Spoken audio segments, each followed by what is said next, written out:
MTN SME Hub. Link to growth. Link to success. Link to the ultimate resource for business advice and insights.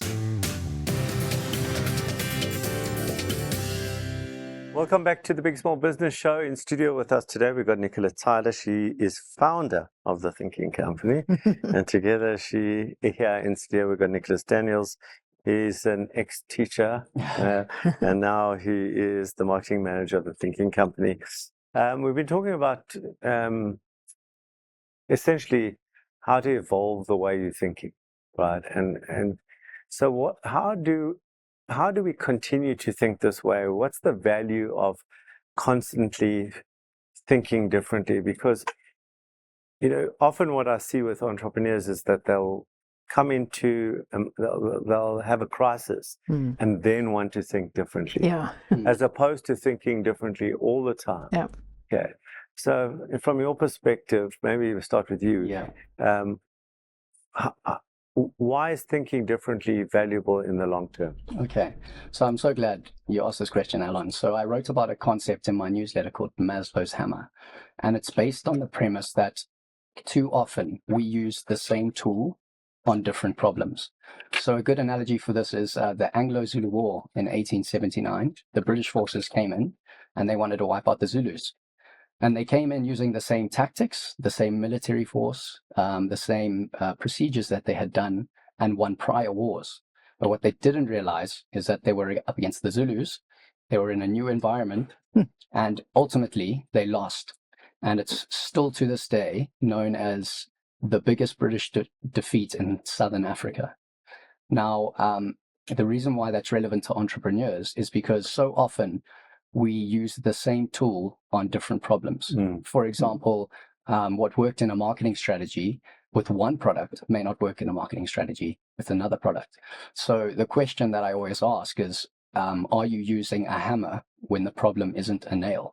And the beauty about the tools that we use at The Thinking Company is it gives you a toolbox. So no matter what the problem is, you can pull out any tool from that toolbox and apply it to that problem to solve it, essentially.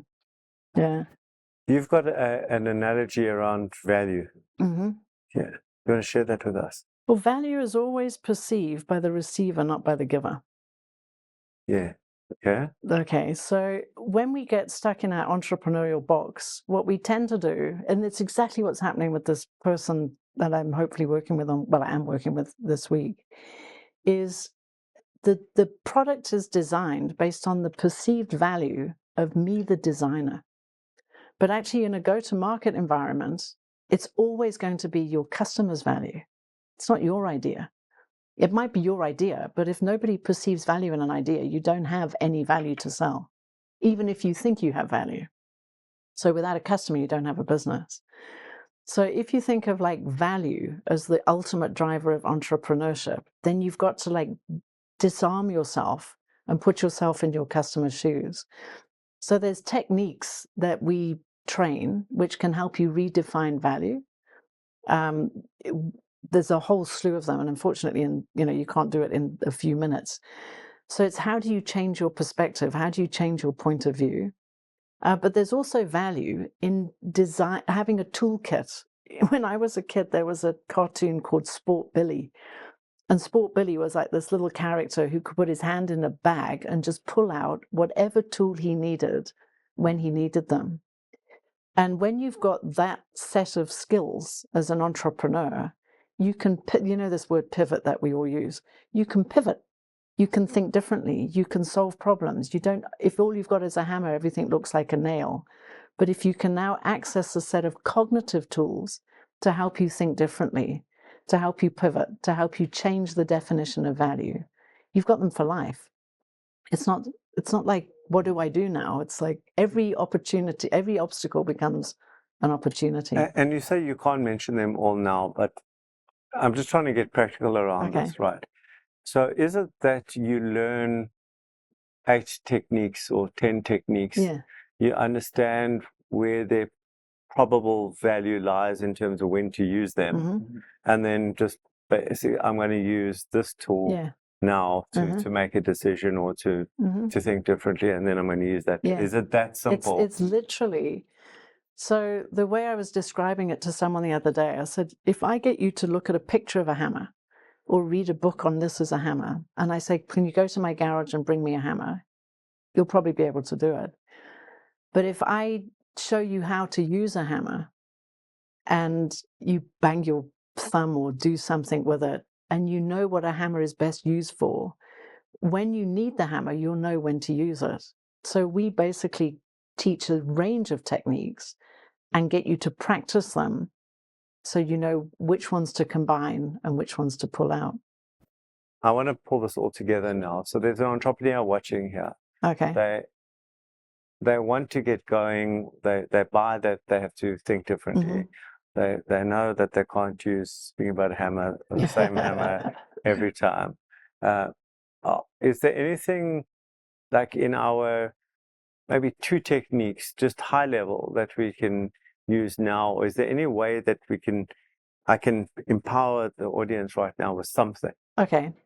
So let's say you have got a team and you want your team to come up with ideas, but they keep coming to you with an idea that's sort of a problem statement rather than an idea, because they haven't actually thought it through before they get to you. Yeah.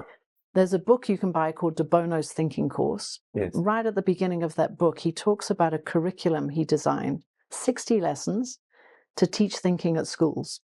Most people would never invest. Most people would never spend that much time, and they think they learn thinking in history or English.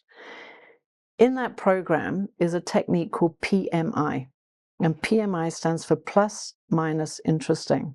A friend of mine implemented this in her business, and she said before any of her employees came to her with an idea or a problem, the first thing they had to do was a PMI. What's good about this? What's the minus about this? And what's interesting? And the interesting is, what else could it be? Have you really thought about this? Well, there's value right there. There you go. Okay. I'm afraid we've come to the end of our time together. I could sit here the whole day and try and get more techniques from you, but I'm going to have to buy that book or come on your course and hide in the back again. Yeah, I think you've done it. And I hope you've enjoyed it today. And as always, if you think it, write it down and make it a reality.